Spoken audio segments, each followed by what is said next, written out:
conversar en este libro que he tenido la gracia de sacarlo el 9 de marzo, de editarlo. El libro se llama Reconciliación de la Historia Personal.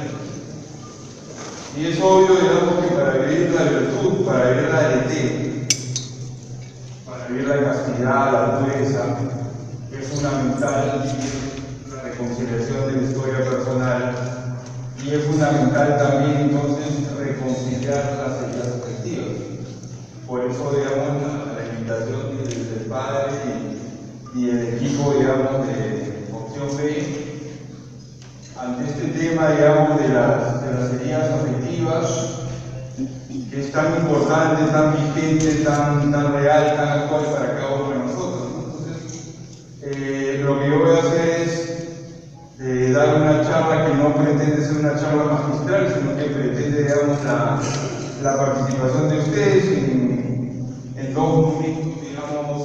En un momento va a haber un pequeño trabajo en grupo para que ustedes trabajen con el que está al costado, que tienen ahí un lapicero, y también va a haber otro momento de taller personal para que en silencio también nosotros interioricemos un poco este tema de las heridas afectivas. Bueno, el padre ya me presentó, yo soy Humberto Castillo, soy peruano, pero hace ya casi 13 años vivo en Medellín, Colombia. Soy psicólogo y hace más o menos unos 4 años, con algunos amigos psicólogos, tratando, digamos, de hacer una psicología que esté basada en la antropología cristiana y que aporte a la psicología contemporánea y trate de organizar una psicología cristiana universal. Que nos juntamos en algunas reuniones con algunos grupos de estudio, y así es como fue naciendo ARETE, el Centro ARETE, que fue fundado el 25 de enero del 2012. Entonces, saben ustedes, como ya de alguna manera lo mencioné hace un rato, ARETE significa virtud, autoposesión. Entonces, ustedes vienen aquí a tratar de entender qué cosas son las heridas afectivas, porque ustedes se sienten llamados a vivir la pureza, la castidad, pero en general a vivir la virtud, ¿no? Como ese señorío de sí mismo, como esa maestría personal, porque muchas veces la castidad o la pureza es consecuencia de lo que nosotros somos como personas, ¿no? Es decir, esa vivencia de la virtud, de la maestría personal, de la autoposesión, es una consecuencia de esa lucha espiritual, de ese trabajo personal, de esa vivencia del amor, de esa vivencia de la caridad. A varios de ustedes les han dado unas estampitas de San José de la Montaña. Es un santo que está en Barcelona, pero que también nosotros le rendimos culto ahí en Colombia, en una zona que se llama Sabaneta. Entonces, simplemente ahí, de pronto, al final acabamos de hacer esa oración, pero simplemente ahí en esta estampita está la página web de ARETE, por si acaso nos quieren seguir y quieren conocer un poco más de nosotros, ¿no? Entonces, ARETE, como ya dije, significa virtud, autoposesión, maestría personal, y nosotros en ARETE damos este tipo de charlas, seminarios, talleres, también tenemos talleres virtuales, ¿no? En este momento estamos dando un taller que se llama Cómo perdonar lo imperdonable, una alianza con Ciritus, y además hacemos tutoría. Estamos en Medellín, pero digamos ARETE funciona con un esquema de asociados o de socios, y en ese sentido tenemos algunos socios o asociados aquí en Lima, en México y en algunas partes de Colombia. Entonces, con eso vamos a entrar un poquito al contexto de las heridas afectivas. El contexto es la reconciliación de la historia personal, es decir, yo necesito aceptarme, yo necesito saber quién soy, yo necesito conocerme para poder ser feliz, para poder vivir la virtud. Entonces, en ese contexto, el libro de la reconciliación de la historia personal es un taller de aceptación personal, de reconciliación de heridas y distintos elementos de mi persona. ¿Qué cosa es lo que sucede? Si, por ejemplo, mi padre se puede cuando yo tengo 10 o 12 años y yo vivo, digamos, sin reconciliarme con ese hecho, sin elaborar el duelo de la muerte de mi padre, eso puede generar una herida afectiva, y si yo no reconcilio, acepto y sano esa herida afectiva, eso puede terminar, digamos, en una adicción, en una depresión mayor, en un trastorno de ansiedad generalizada, etc. Entonces, es muy importante el tema de la aceptación personal. Por eso, el libro Reconciliación de la Historia Personal, decimos que es un taller de aceptación personal, ¿no? Entonces, lo hicimos por aquí porque consideramos que es fundamental que la persona se acepte. Otro ejemplo, el otro día trabajando en un colegio en Bogotá, nos encontramos con una niña que había, con una chica de unos 14, 15 años, que había sido abusada sexualmente. Entonces, en esta chica, digamos, que ella había sido abusada más o menos como a los 9 o 10 años, con todos los papás, y el tema no fue bien manejado. ¿Qué cosa es lo que dice esta chica? Le tiene un poco de rencor al papá porque cree o piensa que el papá no la defendió como debió defenderla, no la llevaron a un psicólogo infantil. Entonces, cuento corto, ¿qué cosa es lo que sucede? Ahora a los 15 años ella comienza a tener unos rasgos defensivos, comienza a tener ya algunos rasgos patológicos. La patología ya es una enfermedad, ¿cierto? Entonces, miren cómo de un tema que se pudo haber resuelto llevando a la niña, llevando a la chica, digamos, al psicólogo, un psicólogo infantil, o enfrentando el tema de una manera distinta, como se enfrenta, entonces ella comienza a enfermarse psicológicamente. Entonces, ahí vamos poniendo algunos ejemplos de la importancia de la aceptación personal. Nosotros este taller, este libro, para ayudar a que la persona se conozca y hacer todo su vida e historia personal, de manera que pueda haber una de la reconciliación. Entonces, hoy en día hay mucha gente sufriendo, hay mucha gente que no se entiende, que no se conoce, hay mucha gente que tiene una serie de enfermedades psicológicas, podemos hablar también de enfermedades espirituales que son los vicios. Inclusive, cuestiones hoy en día llamamos el tema de las enfermedades psicosomáticas, etc. Entonces, por eso es que nos animamos a hacer este libro que se llama Reconciliación de la Historia Personal. Entonces, ¿qué cosa es el libro? Es un recurso, una herramienta para la reconciliación personal. Es un taller de aceptación personal para vivir en el instante presente una existencia libre, fiel y virtuosa. Entonces, si tú no aceptas el físico que tienes, por ejemplo, se me hicieron bullying en el colegio y me dijeron narigón, feo, orejón, todo eso me puede afectar en mi aceptación personal. Si me acepte mi aceptación personal, me va a aceptar también en lo que nosotros llamamos recta valoración de sí mismo, o en lo que en la psicología contemporánea llama autoestima.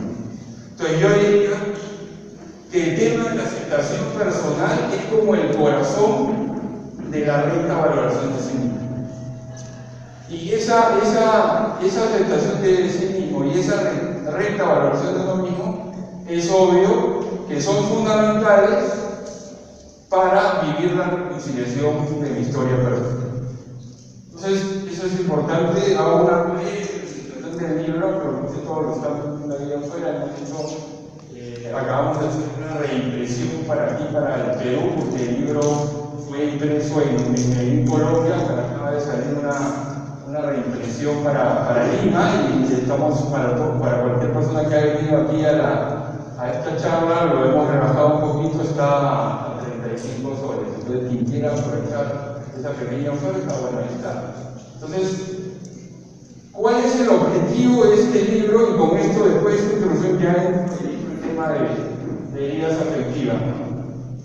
Es un taller, es decir, tú lo puedes comenzar a trabajar por cualquiera de los capítulos. Es un taller para que te conozcas, para que te entiendas, para que te encuentres contigo mismo, ¿no? Para que entiendas tu historia personal. Entonces, miren, por ejemplo, el capítulo 4. El capítulo 4 es un capítulo muy interesante porque nosotros desde lo psicológico desarrollamos todas las etapas de la vida, el ciclo vital de la persona, desde la procreación y embarazo hasta los 60 o 65 años. Entonces, ese capítulo cuarto se divide en 11 etapas y vamos recorriendo todas las etapas de la vida. ¿Para qué? Para que tú te conozcas.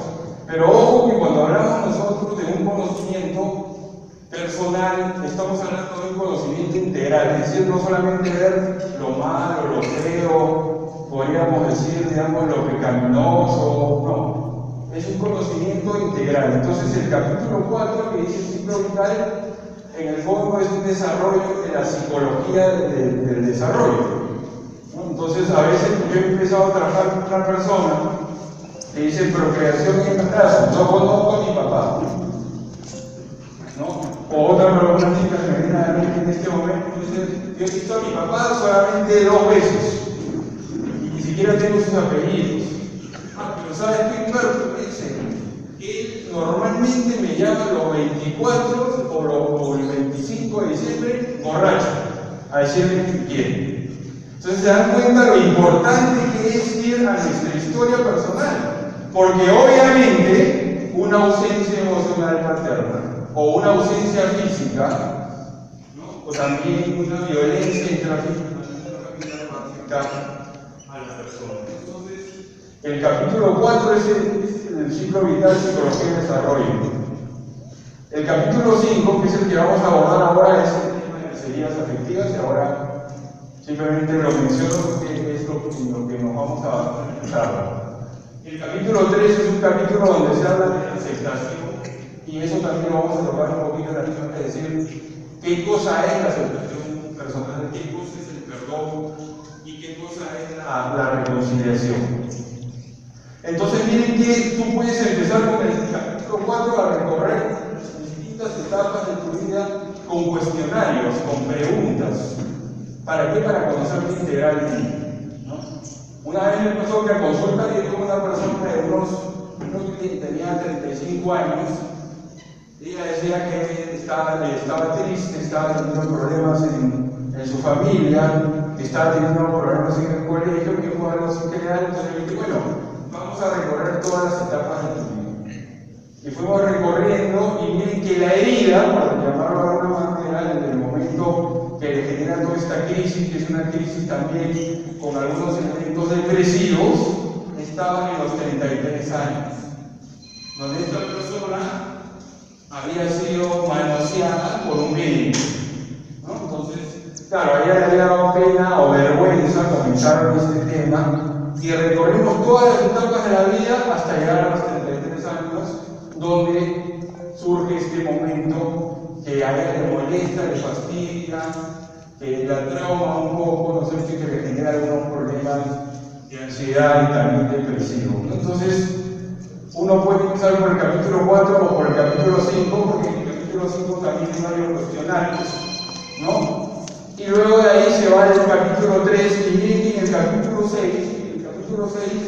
es un capítulo donde se nos dan distintas herramientas para la aceptación personal, para el reconocimiento de la herida, ¿no es cierto? Y también para la aceptación personal. Los capítulos 1 y 2 son, el capítulo 1 sobre todo es un tema antropológico, la antropología cristiana, es decir, quién es el hombre, de dónde surge, quién es la persona, a qué estamos llamados. Y el capítulo 2 es más bien el vínculo que hay entre lo antropológico y lo psicológico. Por eso que el capítulo 2 se llama recta valoración de sí mismo, y hay todo un punto importante donde se habla del objetivismo. Entonces, esto es una breve presentación, porque yo creo que si ustedes están tratando de vivir la virtud, la maestría personal, la castidad, ¿no es cierto?, y la pureza, es fundamental que se conozcan, y es fundamental que vivan la reconciliación, es fundamental que se entiendan, ¿no es cierto? Porque, claro, tenemos la gracia de Dios y es muy necesaria y es muy importante, pero también es muy importante el esfuerzo que nosotros podamos hacer, ¿no?, para adquirir esa virtud. ¿Listo? Entonces, el libro está dirigido a cualquier persona que quiera reconciliarse, que quiera avanzar, digamos, en esa reconciliación de sus heridas. ¿Listo? Entonces, no sé si hasta ahí, no sé, por ahí está el micrófono, podemos abrir un espacio para preguntas o comentarios hasta este momento de esta breve introducción. ¿Alguien tiene el micrófono? Marta está por ahí. ¿Escapó Marta? Bueno, si alguien quiere hacer alguna pregunta o comentario, la puede hacer. Sobre esta introducción, digamos, de la importancia del trabajo personal, de la importancia del trabajo de las heridas, de la importancia de la aceptación, o algo que quieran saber del libro. ¿Alguna pregunta? ¿Se está levantando así? ¿Han levantado la mano? Buenas noches. Disculpe la pequeña pregunta. O más bien un comentario. Hace algunos días conversaba con una prima mía que su primera relación, ella creía, muy joven, a los 16 años, estaba embarazada y creía que esto iba a ser felicidad, amor, pero la pareja le salió mal, él le golpeaba, maltrataba, todo. Finalmente mi prima salió embarazada, se separó de él. Tuvo otra pareja que se casaron incluso por civil religioso y la pareja la abandonó un mes con otra persona. A pesar de ello, ella lo perdonó. Nuevamente regresó con él nuevamente volvió a ser infiel. Un día él nuevamente fue infiel y se separaron. Hoy ella tiene otra pareja. Un día yo le preguntaba, ¿tú eres feliz? Me dice, no soy feliz, me dice, pero al menos quiero encontrar la tranquilidad.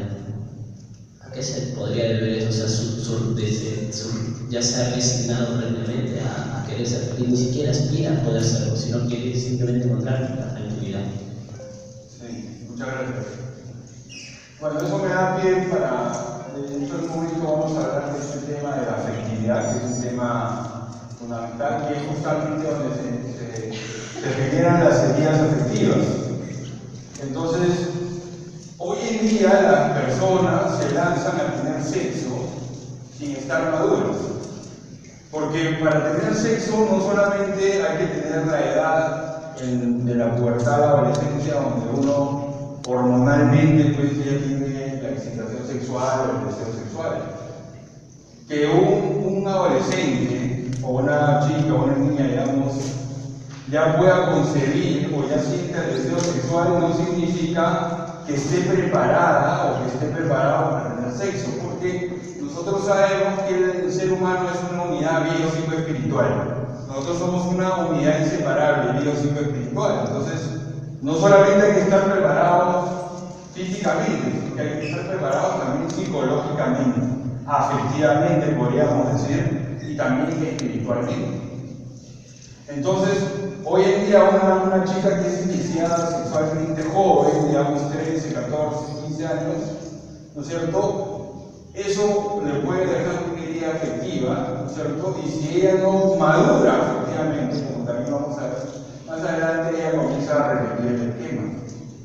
Es lo que pasa, digamos, con una mujer que convive, digamos, con un tipo que es abusador, que le pega, ¿no? Va al INAVI, pues, al Instituto de Familia, bueno, finalmente, cuento corto, se separa, pero se busca un tipo igualito, de las mismas características. Ya la otra vez en ALT llegaba a consulta a una chica, tendría unos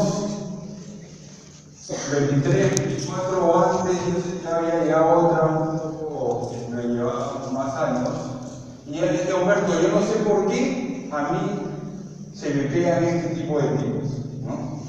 Entonces yo me reí y yo te voy a explicar por qué se te pegan.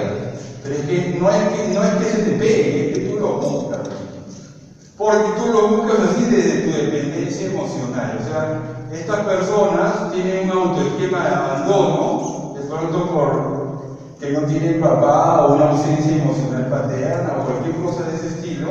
Entonces, se buscan tipos dominantes, posesivos, que tienen cierta seguridad y no les importa que les peguen, ¿no? Entonces, el otro día, por ejemplo, una cosa que a mí me pareció inaudito, llegaba esta chica que contaba de unos 24 años, no sé, ella era la amante o la moza, como decimos en Colombia,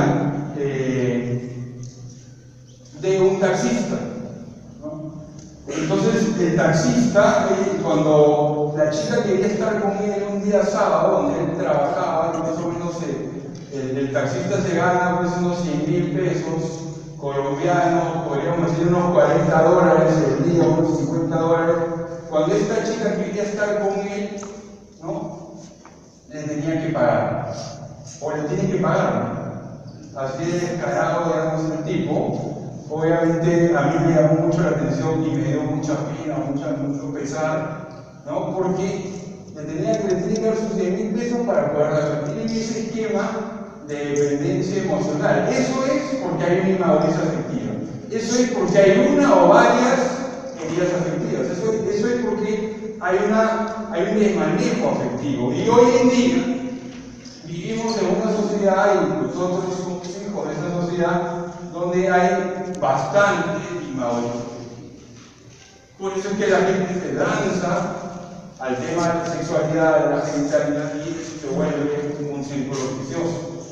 ¿Por qué? Porque hoy en día todo se resuelve en la cama, o muchas cosas se resuelven en la cama. Entonces lo sexual y genital muchas veces se ha convertido como en una evasión de la realidad. Por eso hoy en día encontramos muchos adictos sexuales, o muchos adictos de pornografía, o muchos adictos de pornografía por internet, por ejemplo. Entonces, ¿por qué? Porque lo sexual, digamos, o lo genital, se ha convertido pues en una fuga, en una evasión de la realidad, porque cuando tú tienes el acto sexual como tal, esos segundos que dura, esos minutos que dura el acto sexual, ¿no? Te seda, te tranquiliza, ¿no es cierto? Pero esa sedación, ese tranquilizante, dura segundos. Mirándolo desde esto que estoy diciendo, obviamente. Bueno, no sé si hay alguna otra pregunta o comentario. Sí, aquí tiene el micrófono. Acá, mira, acá. Bueno, por acá. Ahora. Sí. Y para reconciliar esas heridas, ¿es necesario ir al psicólogo? No, pero depende de la herida. Eso lo vamos a ver un poquito más adelante. Tú puedes tener un concepto espiritual, puedes ir a un retiro, puedes hacer tu trabajo personal con alguien que te ayude, un acompañamiento espiritual, depende de la herida. Hay heridas en las que sí hay que ir al psicólogo y a veces al psiquiatra. Ahora yo lo voy a explicar más adelante. ¿Qué otra pregunta? Sí.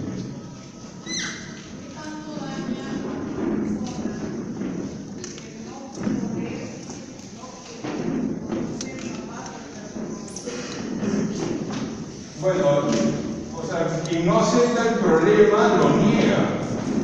Y eso también lo vamos a explicar un poquito más adelante, pero cuando tú niegas la realidad del problema no lo solucionas, y ahí ya viene el odio, el rencor.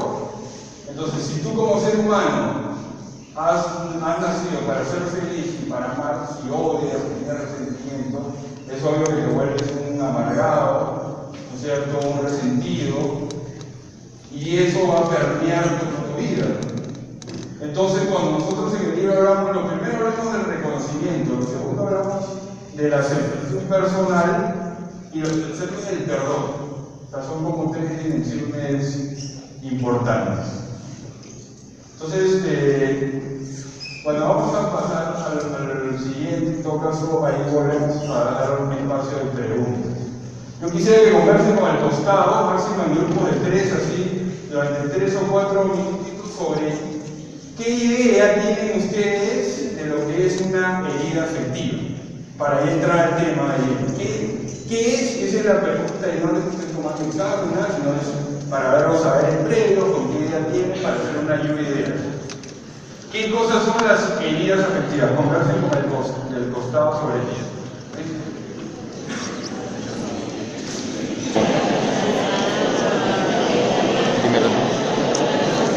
Por ejemplo, el hecho de que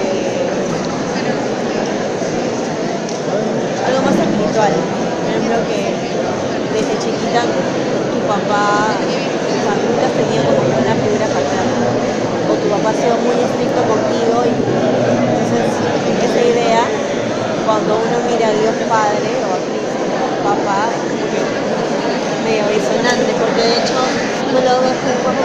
papá ha sido cruel, te ha tratado mal, que no lo ves como padre amoroso, o si te cuesta. Como que sigues un patrón de eso. Y buscas estar papás en otras personas, alguien que te cuide, alguien que sigue. Si ya tienes tu patrón. Estoy hablando de Alicia, no estoy hablando de tiempo, claro.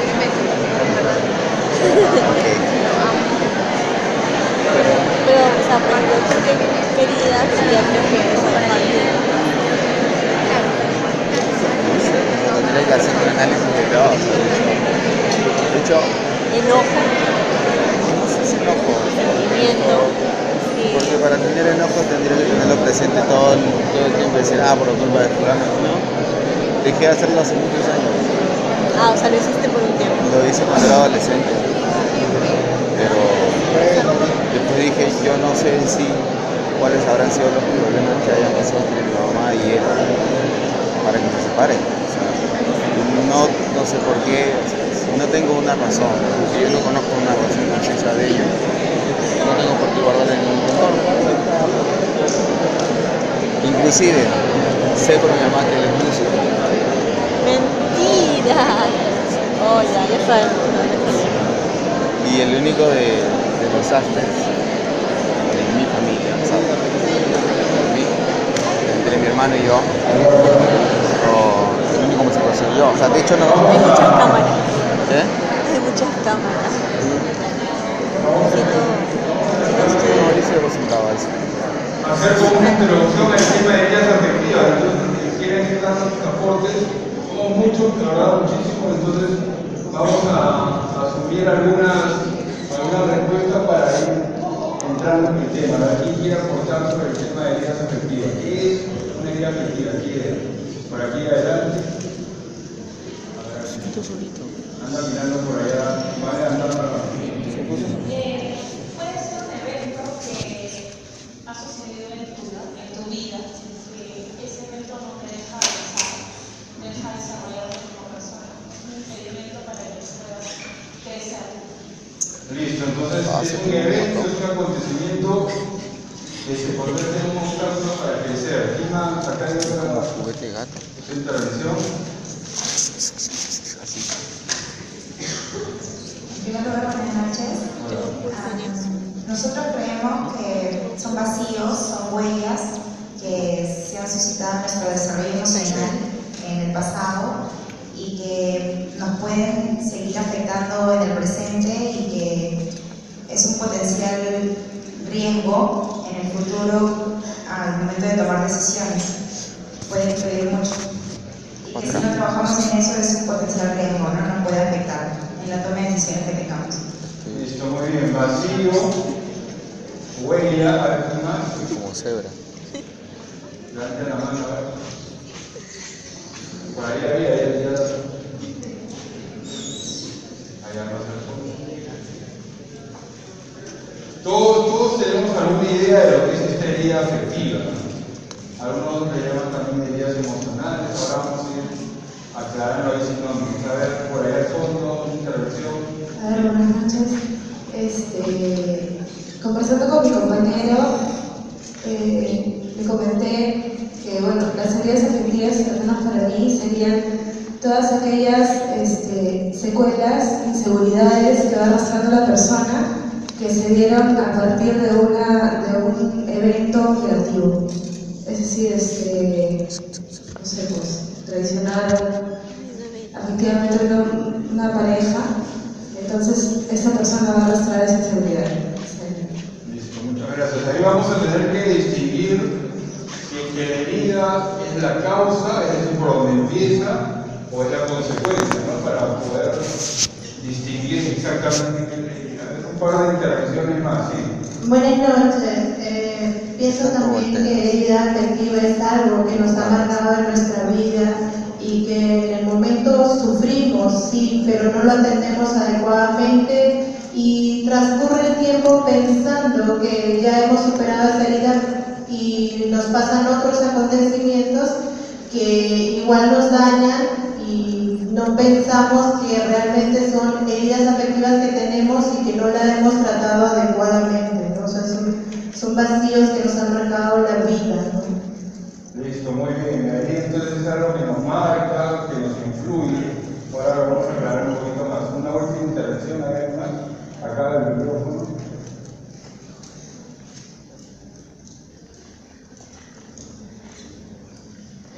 Una herida afectiva es, sin lugar a dudas, como casi todos coincidimos, es algo que nos marca y nos puede limitar, más que todo espiritualmente, ¿no?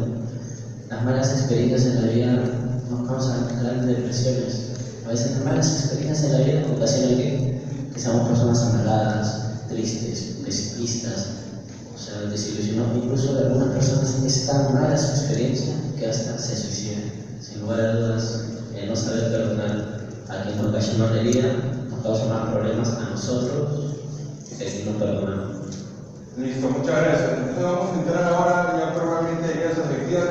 Les quiero comentar que ahí en la página web de AET nosotros tenemos varios audios. Entran ahí en AET, donde dice multimedia y hay audios. Hay un audio que habla efectivamente de lo que son las heridas afectivas. También en ese momento hicimos un taller virtual sobre este tema. Y aparte, digamos, del libro, yo tengo varios artículos en un blog que tengo que se llama Psicología y Virtud.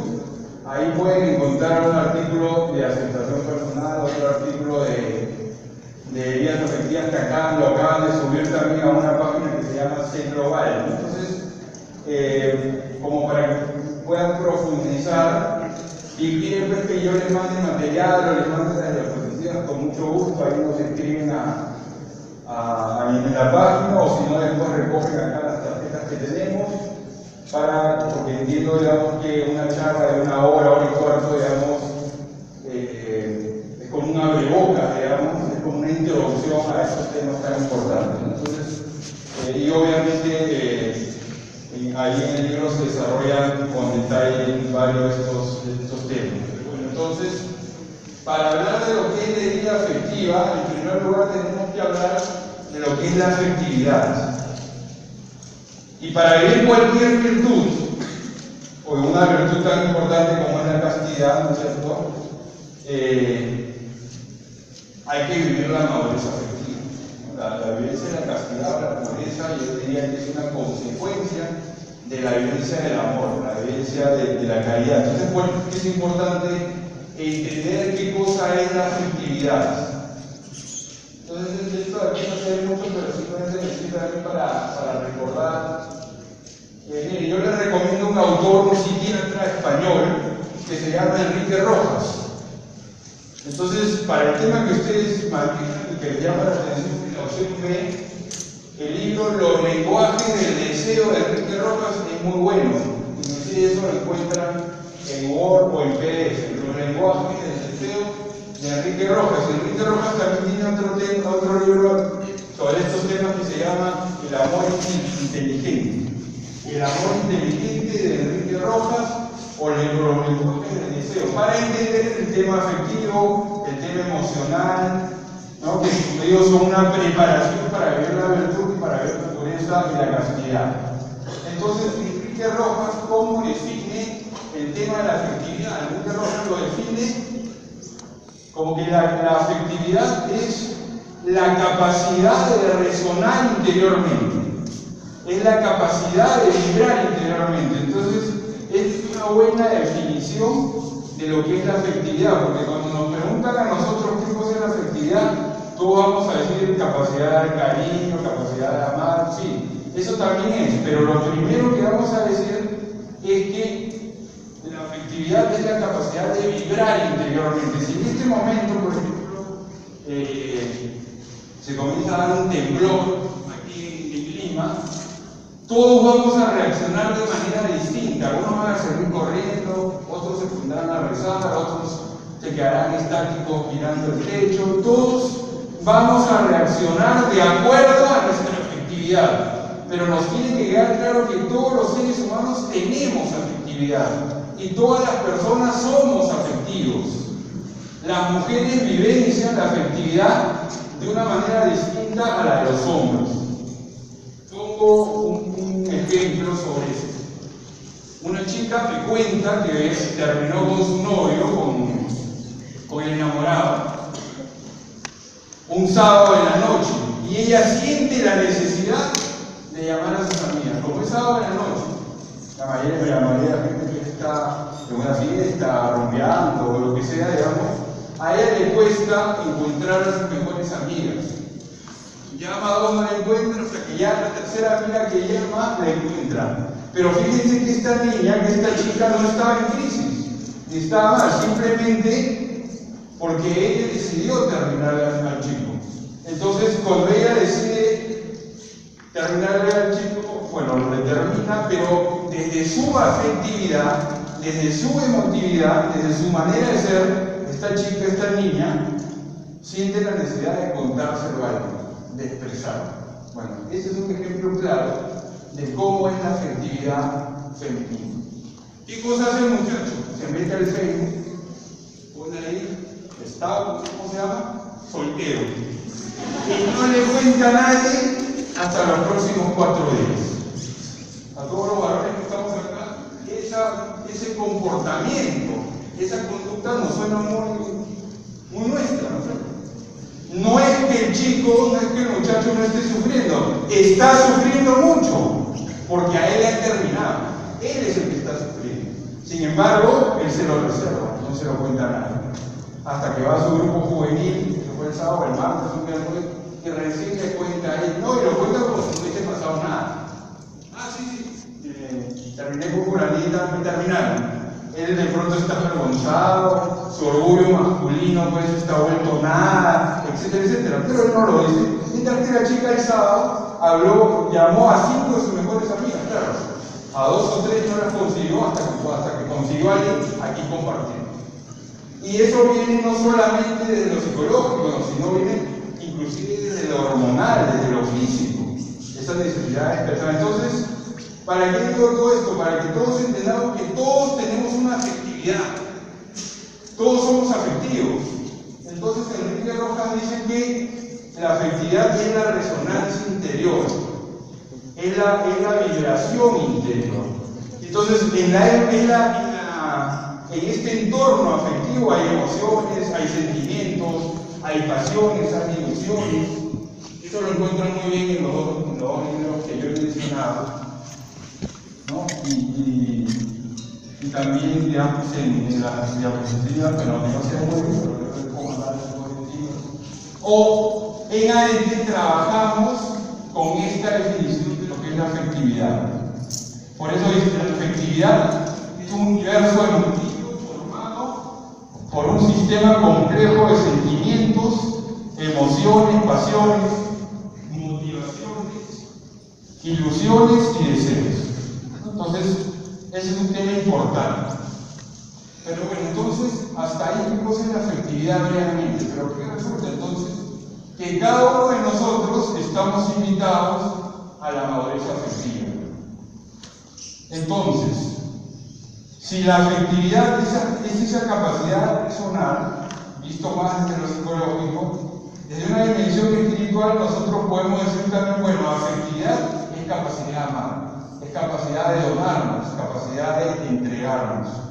¿Por qué? Porque todos sabemos que el amor es un sentimiento, aunque no solamente es un sentimiento, pero en parte es un sentimiento. El amor es obviamente algo mucho más complejo y mucho más importante que simplemente decir, es un sentimiento. Entonces, desde la mirada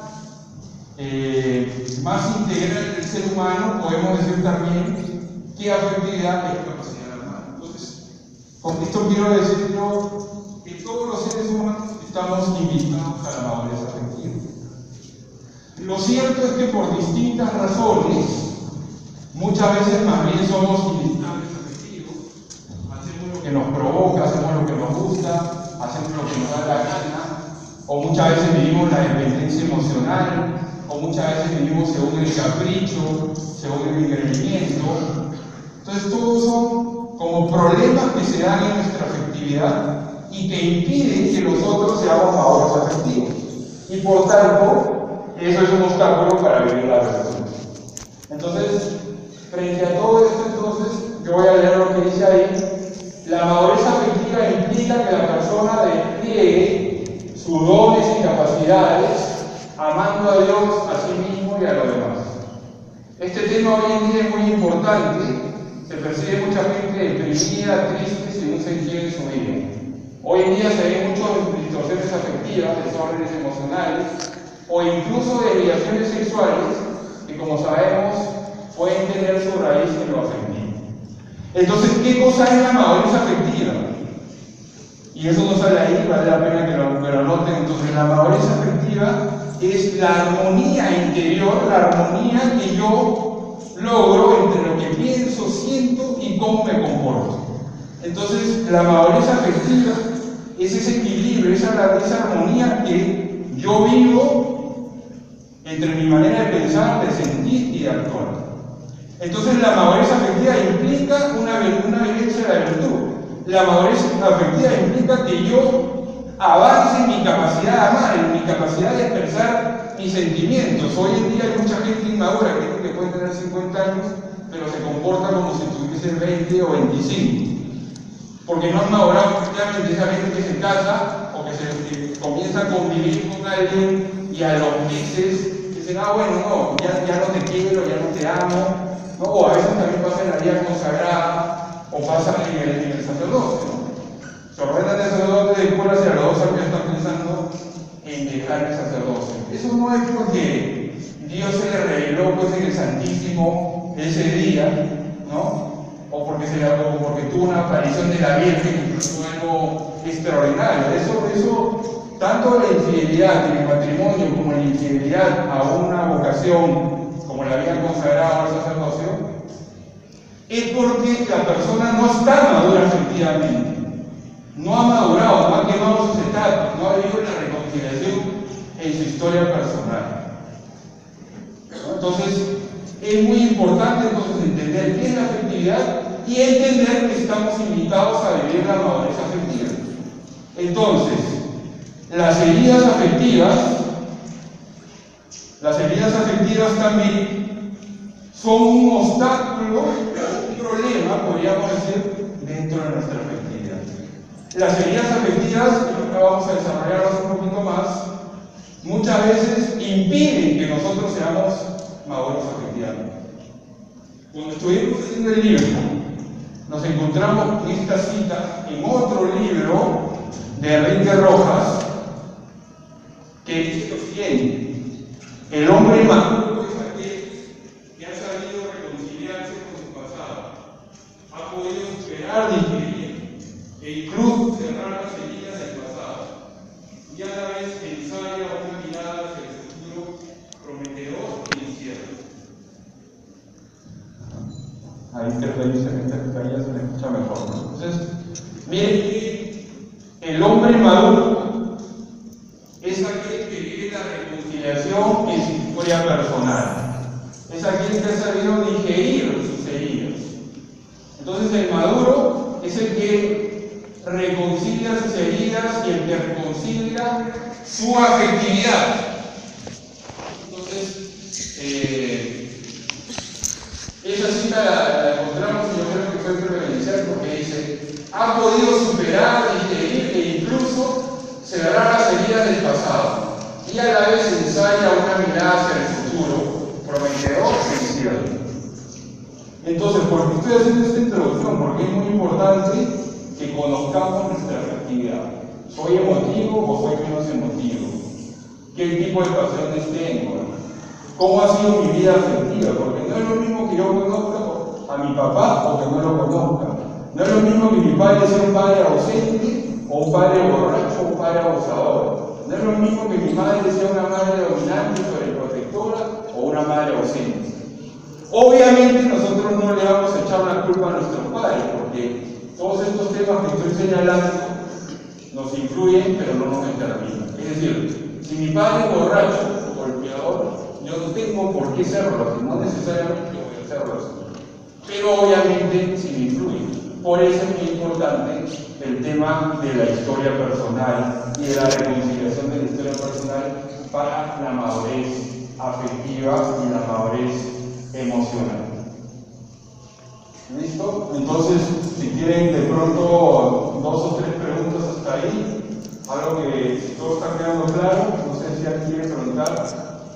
ese tema. Porque primero hablamos del libro, de la renunciación de Cristo a la persona, ahora ya hemos introducido el tema de la afectividad, ¿no es cierto? Y de la madurez afectiva, antes de entrar propiamente a heridas. ¿Hay alguna pregunta hasta ahí? ¿O todo está claro? ¿Seguimos? Sí, por allá hay una. Por acá hay la señora. Vamos a ver qué preguntas, sí, después al amigo que está por ahí de la cámara, sí. Buenas noches. Bueno. Tengo una duda.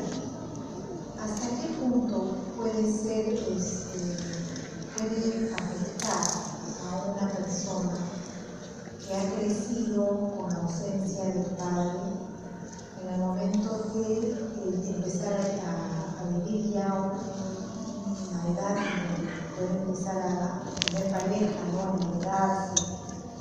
¿Hasta qué punto puede ser influenciable esto de que busque la figura paterna en el caso que fuese una niña, ¿no? Que ha crecido sin papá, busque la figura paterna siempre en la pareja que elija y viceversa, como si fuese niño? Miren, el tema de la atracción por el mismo sexo o tendencia homosexual, pero yo creo que nosotros deberíamos comenzar a llamarle atracción por el mismo sexo, porque el término homosexual hoy en día es un término prácticamente politizado, ideologizado, podríamos decir.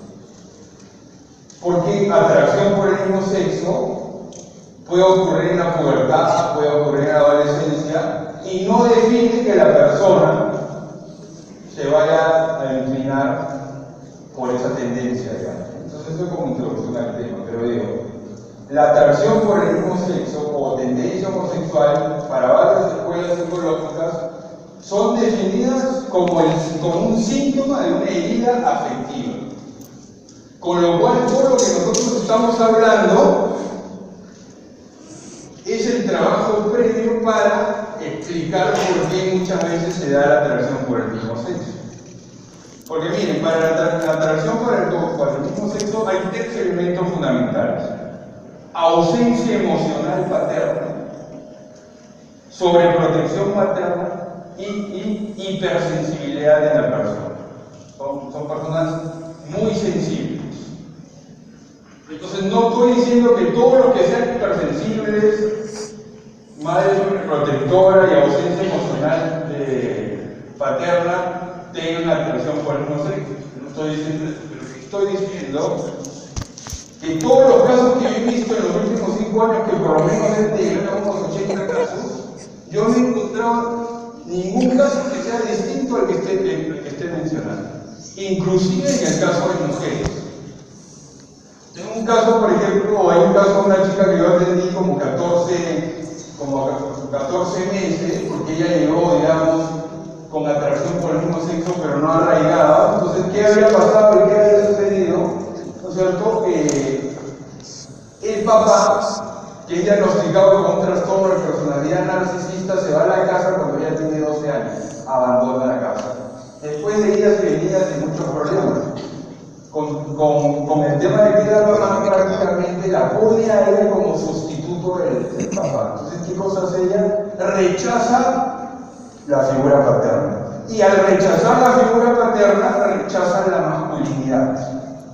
Y cuando rechaza la masculinidad, entonces ella es como que se ponga unos lentes, unas gafas, como que tiene un filtro. Entonces, cada vez que ve un muchacho, lo ve con todos los defectos del papá.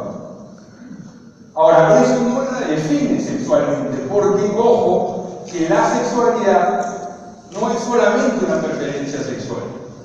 O sea, no es que yo decido ahora tener sexo pues con animales y mañana va a ser con hombres, no. O sea, la sexualidad no puede ser definida solamente como una preferencia, como algo que lo que me provoca, lo que me gusta. Yo sé que este es un tema complejo, la idea no es entrar a la polémica, simplemente aprovecho la pregunta de la señora para decir que la atracción por el mismo sexo, varios psicólogos la definen, y eso hay que entenderlo bien, y y como les digo, mi experiencia de más de 80 casos, yo constato eso en la realidad, o sea, no me lo han contado solamente, no solamente son 5 libros lo que yo leí, ¿no? Lo que uno ve que en esas personas efectivamente hay esos 3 elementos. Entonces, la atracción por el mismo sexo, entonces, es un síntoma de heridas afectivas. Aunque ellos lo nieguen, pero uno revisa su historia personal y falta el papá. Y tienen una mamá sumamente sobreprotectora.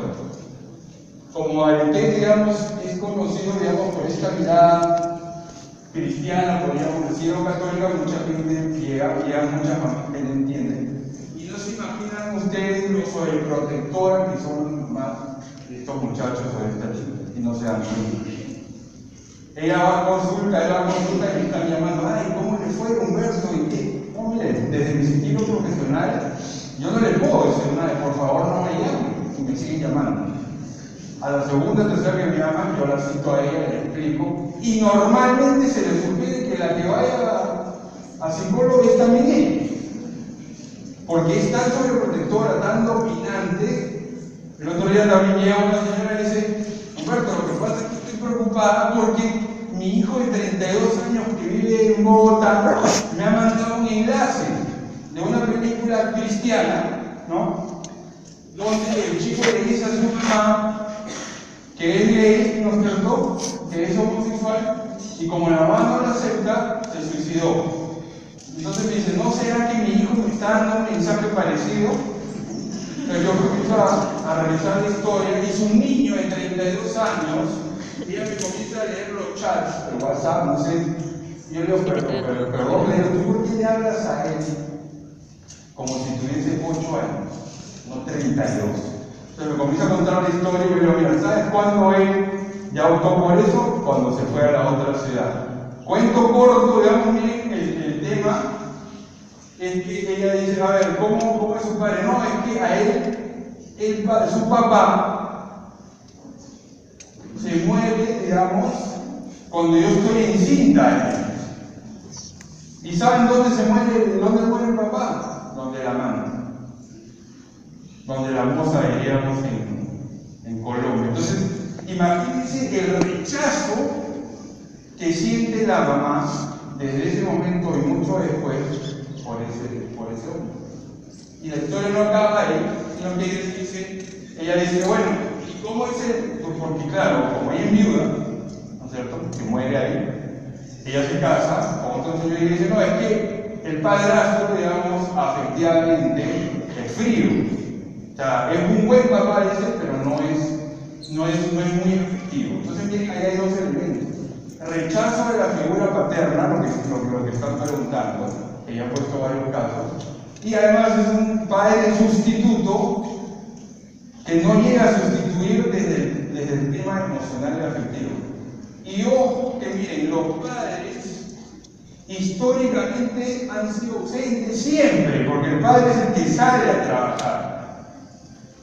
Pero, por ejemplo, mi padre muere cuando yo tengo 10 años, yo tengo 2 hermanas, pero entonces lo que sucede, a mí me queda claro que yo era el único hombre, había cosas que yo hacía con mi papá, yo iba al fútbol, al estadio, cuando él salía a buscar una casa o algo, yo salía a buscar, o sea, a mí me quedaba claro mi rol de hijo hombre, yo tenía una relación especial con él, aunque sea 5 o 6 o 7 horas a la semana. Entonces no se trata solamente del tema de que tu papá esté ahí y te cambie los pañales, que eso está muy bien. Pero si no se da, lo que tiene que buscar el papá es una presencia. O sea, en un momento él tiene que intervenir como varón. ¿Se dan cuenta? ¿No? Entonces, porque históricamente la ausencia siempre se ha dado. Lo que pasa es que lo que implica es cómo eso se manifiesta, cómo se da, cómo juega el rol. Hoy en día yo creo que estamos en una crisis de la masculinidad y por eso es que hay una crisis de la autoridad. Por eso los colegios, yo considero que los pedagogos y los profesores de los colegios ahora son prácticamente unos héroes o unos mártires. Porque hoy en día el chico no respeta a nadie. ¿Y por qué no respeta a nadie? Porque no tiene papá, no tiene mamá, porque no respeta a su papá y a su mamá. Entonces, si no respeta al papá y a la mamá, ¿cómo va a respetar al profesor, al cual considera menos? Alguien que está ahí. ¿Te das cuenta? Entonces, El problema es más complejo que ese. Y yo creo que lo que ha logrado el feminismo es arrinconar la masculinidad. En Lima de pronto no se nota tanto, bueno, yo hace 3 años que no vivo acá, ya me dirán ustedes, porque Lima es una cultura machista, pero hay otras culturas, ¿no es cierto?, donde la masculinidad y la autoridad masculina están totalmente arrinconadas. En el caso de Colombia hay culturas donde yo vivo, Medellín, Antioquia, que es una cultura matriarcal, donde la mujer tiene un peso muy fuerte. El hombre, pues, a mí me impresionó mucho cuando yo llegué a Antioquia y decía, madre solo hay una, padre cualquier hija hay tantas. ¿Cómo es que yo? A ver, repíteme eso. Desde mis ojitos y mirar y me pero ¿qué es eso?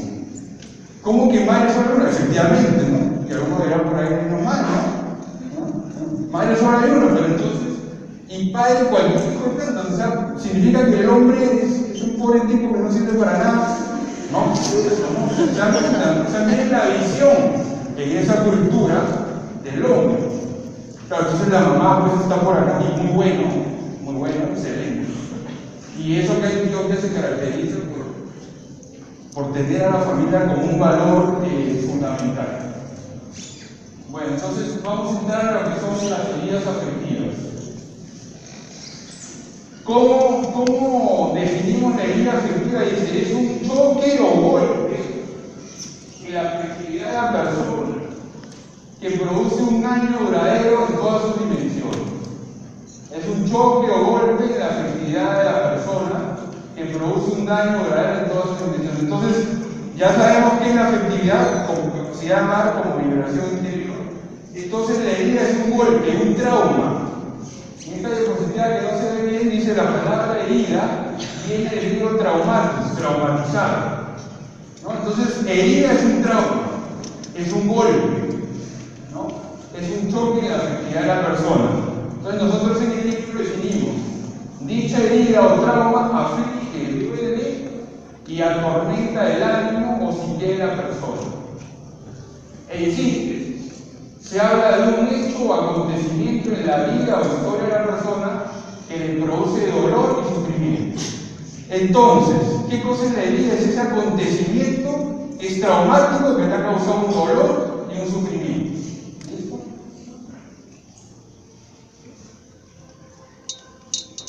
Si quieren, y en silencio, vamos a ver 5 minuticos, ahorita te doy la palabra, pero cuando acabe esto. Ya definimos qué es herida. ¿Está claro qué es herida?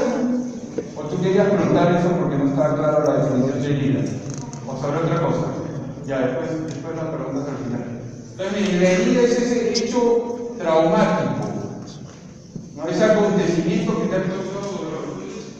Ahora escriban o piensen, porque no todos algunos que están parados ahí dicen, la primera pregunta: ¿crees importante en tu vida trabajar sobre las diferentes heridas afectivas? ¿Por qué? Vuelvo a leer. ¿Crees importante en tu vida trabajar sobre las diferentes heridas afectivas? ¿Por qué? En base a lo que estamos diciendo, responde ahí. ¿Por qué sería importante trabajar en las heridas afectivas?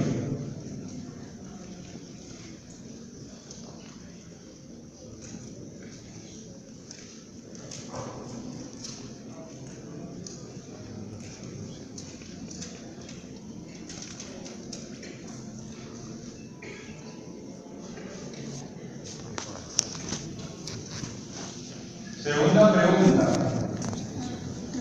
como para que interiorizemos un poquito lo que estamos hablando.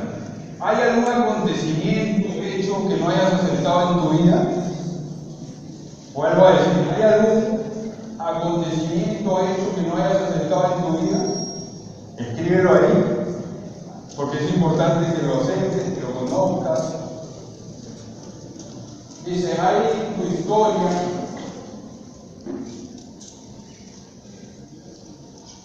¿hay algo en tu historia que has querido olvidar o has rechazado? ¿Hay algo en tu historia que has rechazado o que quieres olvidar?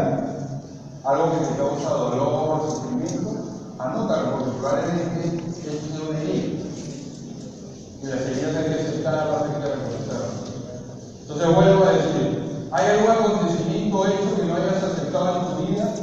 ¿Hay algo en tu historia que has querido olvidar o has rechazado? Y la última pregunta, para que ustedes vayan anotando e interiorizando, ¿hay en tu historia de vida algo que te provoca dolor, vergüenza o tristeza? O sea, en este momento, por ejemplo, miedo, ansiedad, pena, culpa. O sea, ¿qué hay en tu historia que te causa dolor, sufrimiento? Y de pronto contra lo cual estás peleando. Porque el tema es tomar conciencia de lo que podría suceder. Por eso es importante este espacio de preguntas para ti, para que interiorices un poco.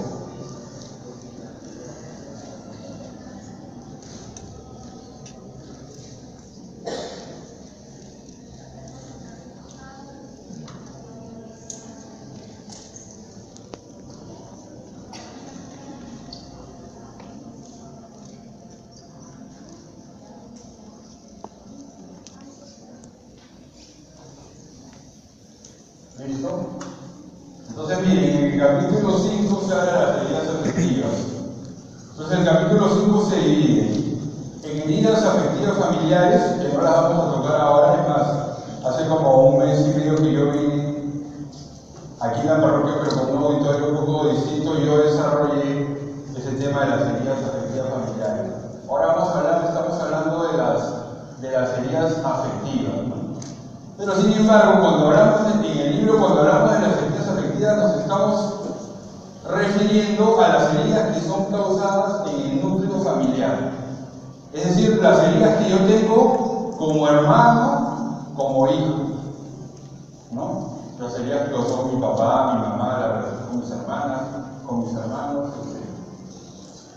Entonces, el día de hoy vamos a desarrollar como la segunda parte del capítulo 5 que dice otros ámbitos de heridas. Ojo que la idea no es inventarles heridas a nadie, sino que se va a hablar de distintos ámbitos donde se pueden dar heridas. Puede ser que se dé como no, ya depende de cada quien. ¿De qué depende? ¿Por qué una persona se herida y otra no? Depende de su personalidad, de su carácter, depende de su historia personal. Depende de las redes de apoyo que tenga, depende de la familia que tenga, del colegio, de su manera de ser. Por ejemplo, una niña que es acusada, digamos, entre los 9 y 10 años, que va donde su mamá y le dice que está siendo abusada por el tío, el hermano de la mamá, y la mamá prácticamente que le pega, y hasta le pega por decir eso de su tío. Esa niña sentía miedo, sentía angustia, sentía más miedo y más angustia porque era el tío. Y ustedes saben que el 80% de los abusadores están dentro de la familia. Entonces miren la desconfianza, la inseguridad y la ansiedad que eso genera. Y más aún ese miedo y ese dolor que siente la niña ante la madre que le pega por decir la verdad. Y he visto varios casos de niñas, de mujeres, que no solamente tienen el trauma del abuso sexual, sino que también tienen el rencor y el resentimiento con la madre porque la madre no supo acoger este dolor que ella tenía de 9 o 10 años. Entonces esta niña, en este caso, la consecuencia en su vida es distinta que la niña que va, le cuenta a los papás la defienden, se mudan, se cambian de casa, enfrentan al abusador y además le ponen un psicólogo infantil. Es otra cosa. Entonces muchas de esas cosas influyen. ¿Listo? Entonces, vamos a ver algunos ámbitos donde se pueden generar heridas y que nosotros lo desarrollamos ahí. En primer lugar, la muerte de un ser querido. La muerte de un ser querido es algo muy complicado porque se nos muere alguien que queremos, mi padre, mi madre, un hermano, un hermanito, de pronto es un hecho traumático, imprevisto, ¿no? Por ejemplo, mi padre, cuando yo tenía 10 años, era un día domingo, nosotros nos fuimos a dormir todos. Y los hermanos nos levantamos ante los gritos de mi madre. Eso fue una escena fuerte. Imagínense que, claro, hace 40 años o más que sucedió esto, nosotros velábamos, en esa época se velaba, pero en su misma casa. Entonces, en la sala principal de mi casa, ahí estuvo mi padre, ¿no es cierto? Y claro, todas las flores que fueron llegando, además nos quedamos 48 horas, porque tenían, o sea, 2 días, porque tenían que llegar unos parientes de no sé qué ciudad. Entonces la sala se impregnó con un aroma de flores muy fuerte. Entonces yo cada vez, y no lo recuerdo de mala manera, simplemente como una anécdota para que vean cómo puede marcar eso. En una comunidad, porque yo soy sudamericano, soy consagrado, un hermano que le tiene mucha devoción se llama San José. Hay una iglesia de San José que tiene esa flor ahí que se llama la varita de San José. Entonces el hermano pone esa varita de San José y a los 2 o 3 días eso huele muy fuerte.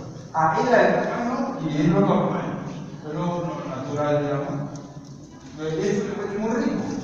Cuando yo huelo ese olor, para mí ese olor es amor, literal. Ni siquiera es que me ponga a llorar o me ponga mal, simplemente yo huelo y lo que me evoca es el cementerio. A todo el resto de las personas le evoca algo muy hermoso, el cielo, muy lindo. A mí me evoca una cosa distinta porque por la historia. Entonces, la muerte de un ser querido es un probable ámbito de vida. Segundo, abuso sexual o violación. Ojo. Una cosa es la violación, otra cosa es el abuso sexual. El abuso sexual es cuando una persona que te lleva 5 o 6 años para que estés niño y hace uso de su autoridad, ¿no es cierto?, para que toques tú las partes o veas escenas pornográficas. Eso es abuso. Y eso puede generar un trauma y eso puede generar una herida. Porque alguna vez a mí una chica me decía, no, bueno, Humberto, yo no he sido violada. Entonces cuando recorrimos todo, sí había un abuso y sí había un trauma, ¿no? Entonces por eso se pone abuso sexual o violación. Después dice experiencias sexuales tempranas. ¿Qué significa eso? Pornografía, algo cuando tienes 6, 7 años, autoerotismo o masturbación, ¿no es cierto? Que ves escenas fuertes, ¿no? Que ya entrando, digamos, ya saliendo de la pubertad y entrando a la adolescencia, de pronto que haya gente que tenga ya sexo, genitalidad, todas esas experiencias sexuales que tienen los niños o los adolescentes y no están preparados, pueden ser causantes de heridas también. Después dice rechazo a su cuerpo, raza, estrato, realidad social. Ahí nos estamos refiriendo a los sentimientos de interioridad. Entonces, cuando tú te interiorizas, porque de pronto pues, por algún rasgo de tu personalidad o por algún rasgo físico, porque eres orejón, narigón, porque en el colegio te molestaban de feo, de cholo, de negro, ¿no? Hay culturas más racistas que otras también, y eso obviamente afecta. Entonces tú te tienes que hacer la pregunta, ¿no? ¿Hay algo que me inferioriza? ¿Hay algo que me hace sentir menos? Entonces por eso aquí ponemos como rechazo a tu cuerpo, raza, estrato y realidad social. Después dice experiencias dolorosas en el matrimonio, es decir, para el que está casado. Infidelidad, traición, y ahí dice experiencias dolorosas en el matrimonio. Luego dice fracasos en el ámbito académico o laboral. Te echaron de algún trabajo, no te fue bien en el trabajo en equipo, en el trabajo, ¿no? O de pronto no te va bien en el colegio, en la universidad, etc. ¿Listo? Después hay probabilidad en la vida de fe o religión, cuando de pronto entraste a un grupo y no entendiste bien su dinámica, que sentiste que te impusieron algo, ¿no? O algo demoníaco, algo en cuanto a tu vida de fe o religión. Ese también es un ámbito de vida. Después dice excepción o infidelidad de la vida consagrada o religiosa. Obviamente eso es para sacerdotes, porque el libro está pensado para un público católico, y eso también puede ser una probabilidad, que haber sido infiel a los votos, o tener problemas con un superior, con una superiora, con el obispo, etc. Después dice ruptura con el enamorado o la novia, ¿no? Ahora, y eso es muy doloroso. Ustedes saben muy bien eso, ese tema afectivo, emocional, digamos, también puede ser una herida, ¿no? Y la elaboración del duelo de estas separaciones toma meses, porque todo el tema afectivo emocional está en juego. Después dice limitaciones o fracasos a nivel intelectual. Esa es la persona que se creen grupos, tontos o bruticos, ¿no? O brutos, ¿no? Pero con esa concepción, digamos, antigua de la inteligencia, que se consideraba inteligente a los que eran inteligentes teóricos, y sabemos que hay muchos tipos de inteligencia. Percepción de inutilidad, cuando te han hecho creer que no sirve para nada, que es inútil, etc. Y por último dice fracaso en amistades y relaciones personales. Con un amigo que te quiere, cuando cuenta chisme de ti, cuando te traiciona, etc. Entonces, miren, esos son varios de los ámbitos donde pueden haber heridas afectivas. ¿Pueden haber más? Sí. Pero nosotros nos hemos centrado en eso como para que la persona entre y diga, bueno, entonces puede ser que yo tenga heridas afectivas. Entonces, ¿qué hacer ante esto? Frente a las heridas afectivas se aconseja ir trabajándolas poco a poco. Entonces, hay heridas que hay que trabajar con el psicólogo, porque tienen consecuencias psicológicas o psiquiátricas. Hay otras heridas que pueden tener un manejo espiritual, como un consejero espiritual. Ojo, por ejemplo, que el libro que nosotros hemos trabajado no es que pretenda y diga, bueno, tú sigues todo el libro a 145 páginas y ya vas a quedar reconciliado con todas tus heridas. ¿No? Es inicio, es una identificación, es un conocimiento, es un medio, es un recurso. ¿No? Entonces, miren, es necesario hacer un esfuerzo consciente por conocerlas e identificarlas. Pero es fundamental empezar un proceso de reconciliación. Y ojo que lo que nosotros tratamos en este es un trabajo psicoespiritual. Y muchas veces acentuamos lo psicológico. Porque entonces, claro, hay métodos, inclusive en la Iglesia Católica y todo, de sanación interior. La sanación interior acentúa más lo espiritual. Pero, lo sana y lo puede sanar. Sí, claro que sí, porque Dios puede sanar todo. Porque para eso es Dios. Sin embargo, hay cosas que implican un trabajo personal y un trabajo psicológico. Implican ir a un psicólogo. Entonces, la herida, para que lo entendamos bien, es la causa. Es el acontecimiento que causa ese dolor. Y además de la causa puede haber muchas consecuencias. Entonces, ¿tú qué tienes que hacer? Trabajar las causas en la línea de la aceptación y el perdón, pero también hay que trabajar las consecuencias. Por ejemplo, una adicción sexual es una consecuencia, una depresión es una consecuencia. ¿De qué puede ser la depresión? De una ruptura con el novio, con la enamorada, de un abuso sexual, ¿no? De la muerte de un amigo o de un hermano. Todo eso son heridas que son la causa. Hay que trabajar la herida, hay que trabajar la causa, pero también hay que trabajar las consecuencias, ¿no? Entonces, ese es un tema muy importante, ¿no? O sea, el tema de ser conscientes que tenemos que trabajar en nosotros mismos. Entonces, miren, hay 4 puntos importantes que de alguna manera ya lo he mencionado: el reconocimiento, la aceptación, el perdón y la reconciliación. Entonces, lo primero que nosotros tenemos que hacer es reconocer la herida, es decir, ya tengo una herida con este enamorante que me dejó, o con esta pelea, este lío que tuve con mi mamá, o con esta hermana, o con esta vecina, porque tengo mucho rencor, porque tengo mucho resentimiento. Entonces, lo primero es reconocer y identificar. Lo segundo es aceptar, y ahora vamos a explicar un poquito qué más es aceptar. Lo tercero es el perdón. Estos 3 puntos son claves. El libro hace una pequeña introducción al perdón, pero el libro se basa sobre todo en reconocer y en aceptar.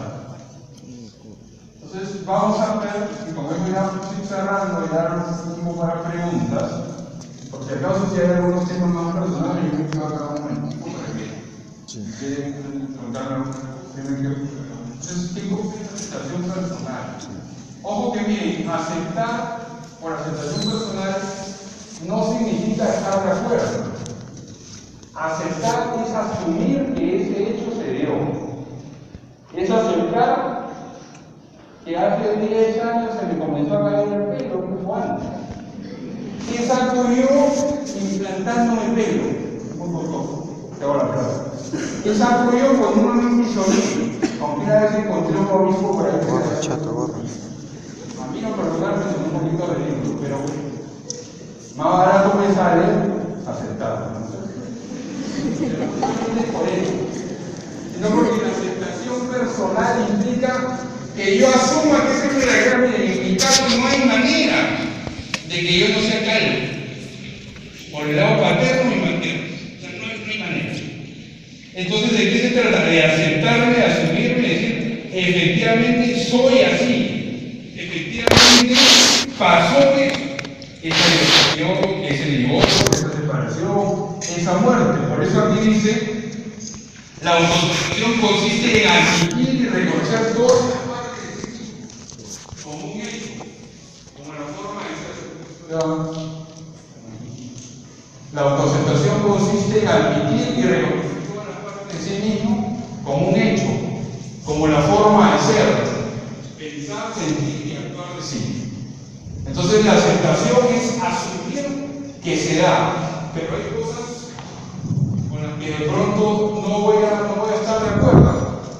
Por ejemplo, ¿cómo hago yo para interiorizar o asumir que mi padre se murió a los 10 años? Eso es una bomba atómica en la afectividad. ¿No es cierto? Yo no voy a estar de acuerdo, pero lo admito, lo asumo, lo reconozco.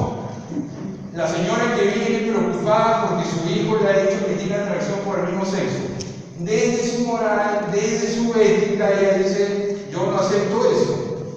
Pero así no es la reflexión que yo le digo, pero mira, ya se da la atracción por el mismo sexo. Entonces ahí hay que hacer una distinción entre lo que significa aceptar y estar de acuerdo. Tú desde tu ética, desde tu moral no estás de acuerdo, listo, pero se da. ¿Entiendes? O sea, y la invitación es asumirlo, por tanto, aceptar. ¿Cómo voy a estar de acuerdo con mi padre que es un golpeador y un borracho? Yo no estoy de acuerdo, pero admito que él tiene ese problema. ¿Me entienden? O sea, asumo, yo no puedo hacer nada. Yo puedo rezar por él, yo puedo llevarlo a Alcohólicos Anónimos, lo puedo llevar a 100 psiquiatras y a 5 psicólogos, pero si él no quiere cambiar, no hay nada que hacer. No hay nada que hacer. Entonces, este tema de la aceptación es un tema importante porque tú admites y asumes que eres orejón, que eres narigón, que tienes este papá, que tienes esta mamá, que ocurrió esto, que tuviste de pronto una vida que no era muy casta o que no era muy pura, pero bueno, entonces tú lo aceptas y desde el momento en que tú aceptas eso y que aceptas tu herida, te abres al cambio, te abres a la transformación. Pero si yo no acepto que tengo un problema, si yo no acepto que tengo una herida, entonces nunca la voy a cambiar. Y el libro desarrolla muy bien también el proceso que se da en nuestro mundo contemporáneo, que es la victimización. Hoy en día nosotros somos profesionales para hacernos las víctimas. Tiene la culpa el novio, el enamorado, la mamá, el papá, el profesor, el rector, el director, todos. Pero yo no asumo mi vida responsablemente. Entonces, si yo no asumo mi vida responsablemente, no voy a cambiar. Entonces, este tema de la aceptación es importante. Miren lo que dice ahí. Se trata entonces de aceptar las propias habilidades, capacidades y reconocer las fallas o habilidades sin sentirme menos devaluado. O sea, todos los seres humanos somos perfectibles, todos somos frágiles y débiles, todos tenemos cosas por mejorar y cambiar. Les recomiendo, y eso es una recomendación más espiritual, el libro La libertad interior de Jacques Philippe, que toca este tema de la aceptación personal, inclusive eso también encuentran en PDF o hay una edición de Paulina que no es tan costosa. La libertad interior de Jacques Philippe, pero claro, eso ya es una mirada más espiritual. Pero es muy interesante porque él también enfoca la importancia de la aceptación personal, miren lo que dice ahí. Lo que impide la acción de la gracia divina en la vida no son tanto los pecados y errores, sino esa falta de aceptación de la divinidad. Todos esos rechazos más o menos conscientes de lo que es o de la situación concreta. Entonces, en términos católicos, lo que él dice es, tú no vas a avanzar en tu vida cristiana y en tu santidad si no aceptas tu pecado, si no aceptas tu fragilidad, si no aceptas tu debilidad. ya Philippe en la libertad interior. Dos elementos importantes para el tema de la aceptación personal es la humildad y la confianza. La humildad que es andar en verdad, que es reconocer cómo soy. Yo soy así, pero en la medida que yo reconozco que soy así, voy a poder cambiar. Y la confianza en uno mismo, la confianza en los demás. Y si somos católicos y creyentes, pues bueno, a desarrollar mucho más confianza en Dios. ¿Qué cosa es la confianza? Es como esa capacidad de poner mi vida en las manos de otro. Es la capacidad de creer en alguien, de creer en otro, de creer en Dios. Es la capacidad de apostar por alguien. ¿No? Y de confiar tanto en alguien que soy capaz de poner mi vida en manos de esa persona. Entonces, en la página 46 dice: se trata de aceptar la historia personal, la familia que Dios le regaló, la vocación que Dios le dio, la comunidad de espiritualidad a la que nos llamó, los amigos que tiene, etc. Entonces, se trata de aplicar este proceso de aceptación a todas las circunstancias de nuestra vida. Porque en la medida que yo comience a aceptar, voy a comenzar a reconciliar. Entonces, ese es un tema importante. Obviamente que esta es una gran introducción. Uno, escuchando esta charla, puede decir: bueno, listo, por acá tengo este día. Bueno, entonces, ¿qué cosa tengo que hacer? Comenzar a trabajar. Insisto que no todo lo resuelve un psicólogo, ¿sí? No necesariamente. Pero hay que reconciliar, hay que enfrentar, porque lo que tú no enfrentas, en algún momento va a salir. Hay que enfrentar. Y claro, tenemos miedo, salimos corriendo. Hoy en día estamos en una cultura tremendamente adictiva, entonces nos generamos adicción. La adicción al Facebook, la adicción al WhatsApp, la adicción a Internet. O sea, hoy en día hay muchas maneras de ser adictos, ya no solamente con el alcohol, ¿no? Y con la droga. Entonces, hay que, la motivación es aceptarnos y avanzar. Entonces, y esto entonces, ahora que uno reconoce y acepta su herida, ¿no es cierto? Eso te da una mejor calidad de vida, una vida más saludable, y en términos más integrales podemos decir, te abre a una felicidad plena. Porque cuando tú no aceptas y no has reconciliado la herida, te terminas jugando, ¿no? Entonces, la chica o la niña, pues, que tiene un problema con su papá, va a buscar en el novio, en el enamorado del papá que no tiene, sí puede pasar. Y pasa por ahí cualquier baboso que le dice 3 cosas bonitas y termina en la cama, ¿no es cierto? Porque le dijo 3 o 4 cosas bonitas. Entonces uno tiene que pensar: bueno, vale la pena. ¿Por qué voy a entregar lo más sagrado que yo tengo a alguien que me dice solamente 3 o 4 cosas bonitas? Una niña o una chica me decía: bueno, ¿por qué el hombre a veces es un caballero, es muy... y después ya no? Pues es obvio, pues cuando está en el momento, digamos, de ganarse un enamorado o una novia, obviamente que es muy caballero, es muy detallista, ¿no? Entonces por eso uno tiene que ser objetivo, es decir, me quieres a mí como persona, me quieres a mí como ser humano, entonces respétame. O quieres que me acueste contigo, o quieres tener sexo. Yo, ahora que estoy en Colombia, tuvimos unas misiones psicológicas con Arete, por ahí como un lugar como 2 horas de Medellín. Escuchamos que un muchacho decía: es que hay distintos tipos de mujeres, decía. Y a mí me impresionó porque eso yo lo había escuchado, pero me impresionó la crudeza de lo que él decía. Hay distintos tipos de mujeres. Hay por las fáciles por las cuales te acuestas, ¿no? Y que sirven para eso. ¿No?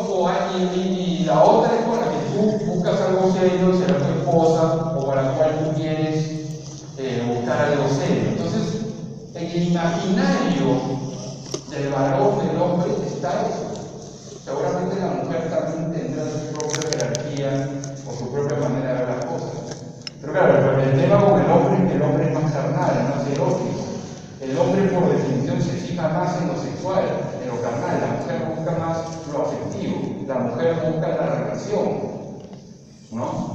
Ahora, en un curso que estábamos viendo en la mañana, el profesor de adicciones por pornografía en internet decía: es que cuando una mujer ve pornografía, lo que busca es la relación, por eso va a buscar encontrarse con el tipo tipo que ve ahí en un chat pues, pornográfico, al hombre no le interesa.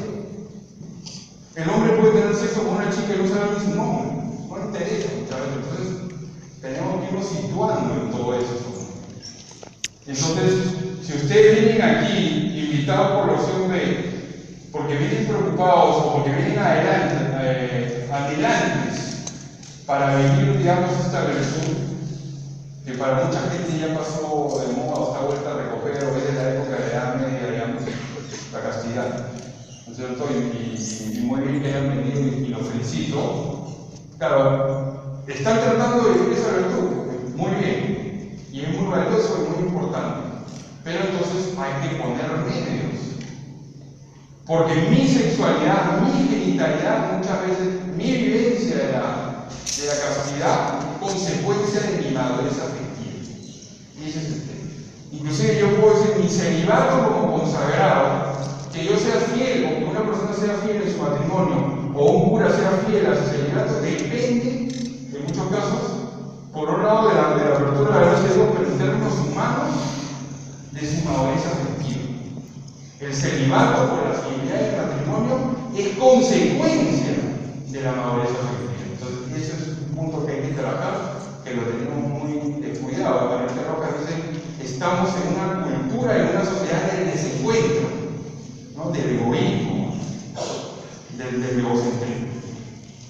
Listo, abrimos el espacio para algunas preguntas. Tenemos 5 minutos. ¿Tienes el micrófono? ¿Quién quiere preguntar? Ya para acá, de amigo.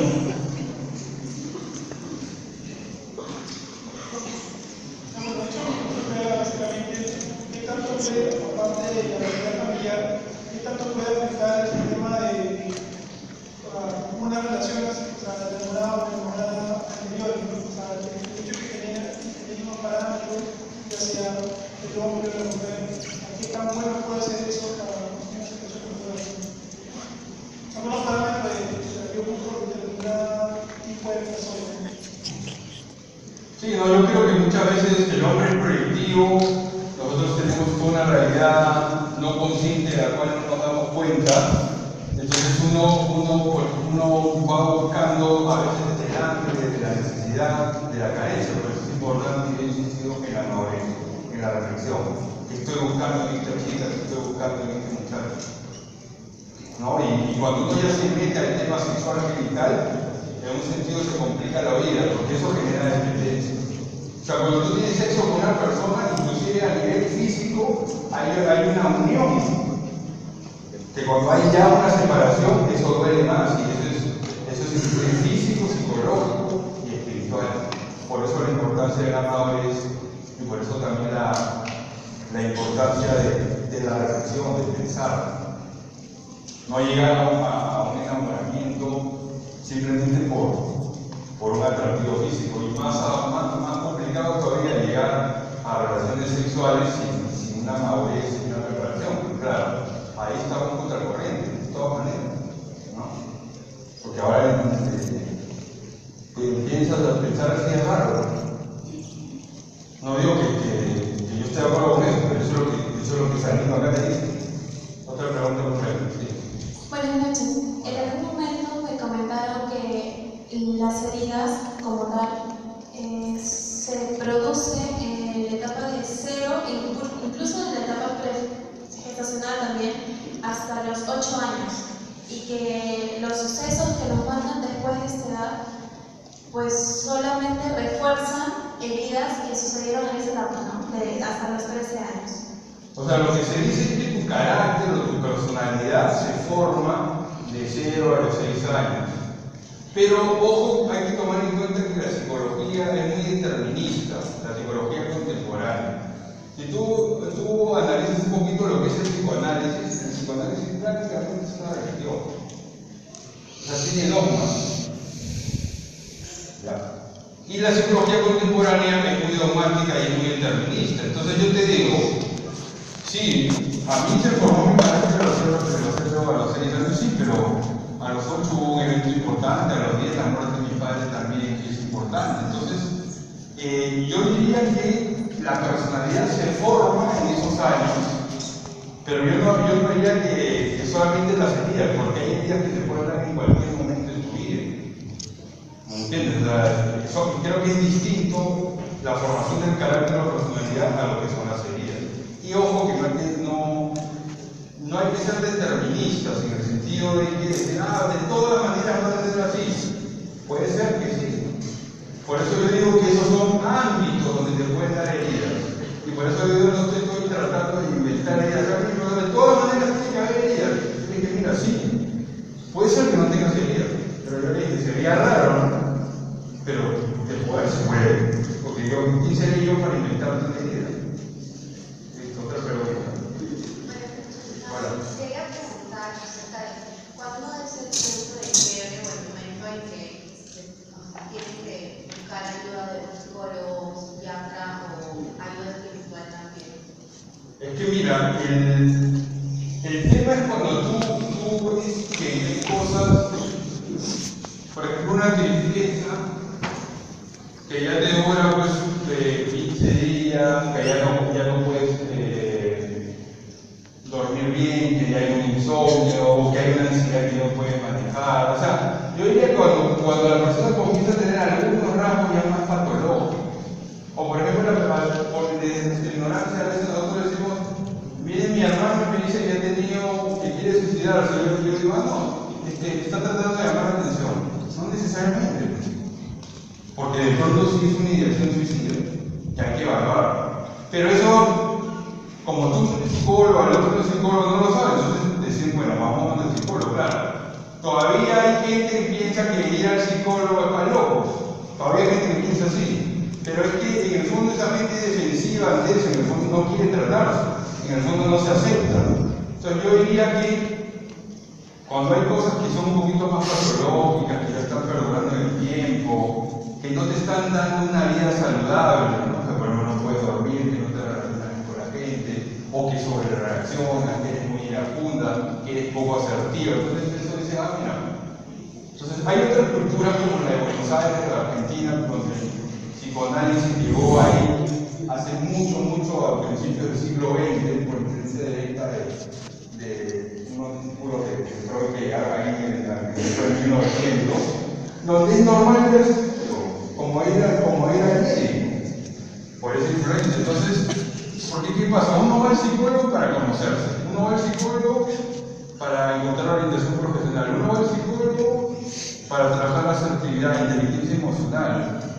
Entonces, y hoy en día, sinceramente, yo creo que los psicólogos, como están las cosas, cada día son más necesarios, porque efectivamente la gente está teniendo cada día más problemas psicológicos y más problemas mentales. Aunque lo aceptemos o no lo aceptemos, pero eso está.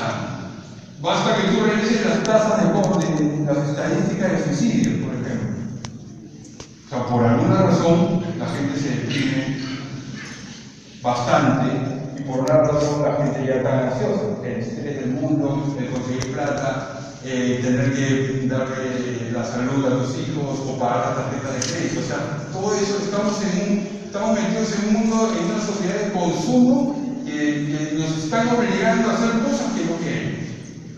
Es un sistema injusto, no que sea un sistema capitalista. No es que yo esté de acuerdo en que sea comunista por lo que estoy diciendo, no, sino que el sistema capitalista de sociedad de consumo nos lleva a todos a gastar, comprar, y eso genera ansiedad, tensión, etcétera. ¿Qué otra pregunta? ¿Por allá? Buenas. Se supone que los psicólogos necesitan toda una educación profesional, ¿no?, para poder lidiar con estos problemas. Entonces, me gustaría saber qué clase de capacitación reciben los directores espirituales, ¿no?, que no necesariamente tienen por qué ser psicólogos para poder sanar este tipo de heridas. Bueno, es que depende pues de. A ver, yo creo que parte del tema del espiritual es un don y un cariño, algo que te está tipificado tener ciertas características o ciertos rasgos. Bueno, entonces, sí es una capacitación. Yo no creo que estudie 5 años que estudie un psicólogo o 7 años que estudie un psicólogo, pero un director espiritual sí debería tener una capacitación básica para ayudar a la persona en su santidad y su vida cristiana, y que el director espiritual tiene que saber lo básico de psicología para poder remitir.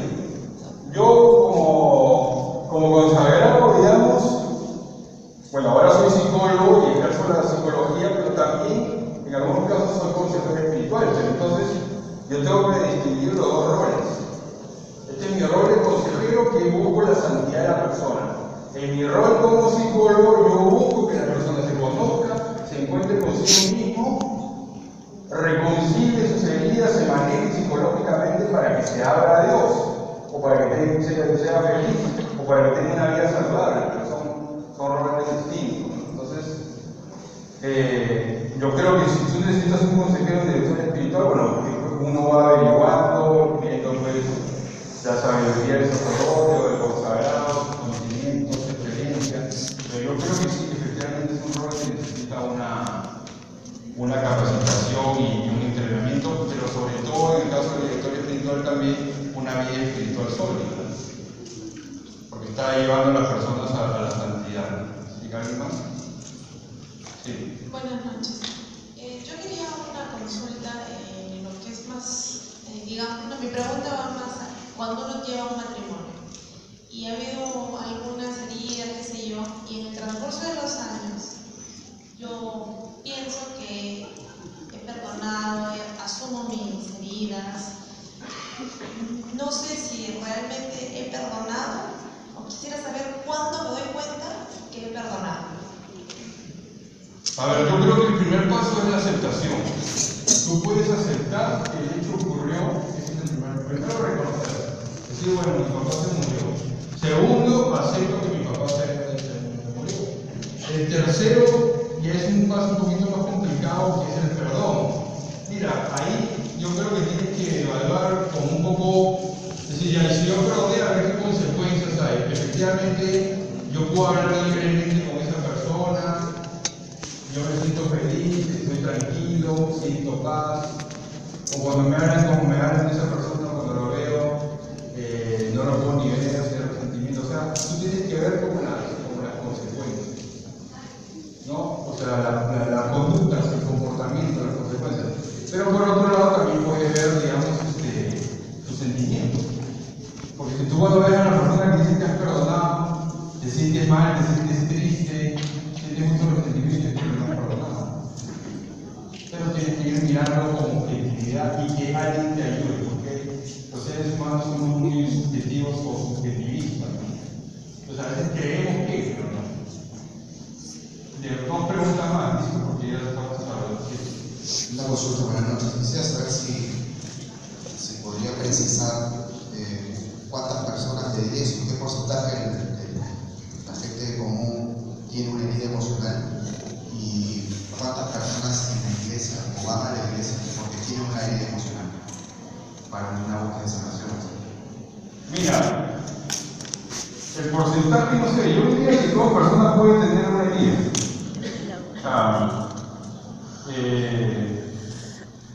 Pero el porcentaje es un poco difícil, pero yo creo que en general nosotros tenemos heridas. Bueno, depende de la personalidad, del carácter, depende de la vivencia de la persona, del tema familiar, etc. Que puede haber personas que están más o menos heridas que otras o que no tienen heridas también. Pero si me dices ya a ver cuántas así, empíricamente te podría decir 8 de 10, empíricamente, no he hecho un estudio estadístico, pero empíricamente se podría decir. Yo creo, digamos, que la iglesia a veces puede ser como un refugio o un lugar donde va la gente, digamos, a buscar una ayuda espiritual y psicológica, sí. Pero yo no creo que hay que ver, digamos, la iglesia como una clínica psiquiátrica, ¿no? Entonces, en todo caso, yo creo que hay que ver que en la iglesia hay de todo, hay distintas personas, porque la iglesia es una pequeña sociedad. Es como si cuando hubo los escándalos de los curas pedófilos, eso es cierto y nadie lo va a negar, ¿no es cierto? Pero también hay pedófilos por todos lados y nadie hace tanto escándalo. Se hace escándalo a veces para dejar mal parada la iglesia, eso también es cierto. Pero no vamos a negar que hay. Entonces, yo creo que en la iglesia efectivamente hay gente, ellos sí, pero porque en la sociedad el hombre es herido.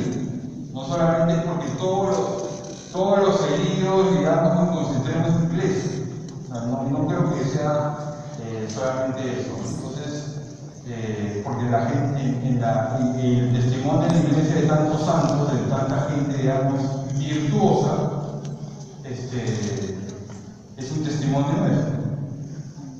Una última pregunta entonces. Sí, buenas noches. Sí, hola. Cogiendo un poquito la pregunta de la pareja y del perdón, quería regresar a ese tema. ¿Hasta qué punto una persona debe de perdonar o sentir que perdonada, ¿no?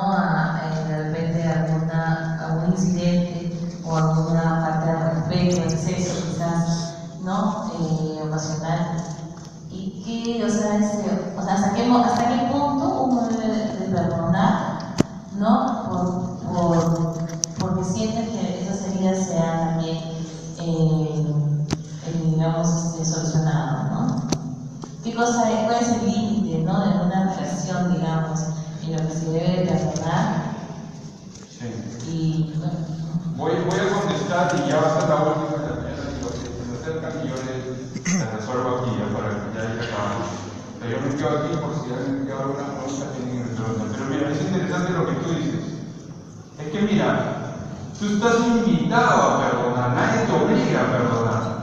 Nadie te está poniendo una pistola porque tienes que perdonar.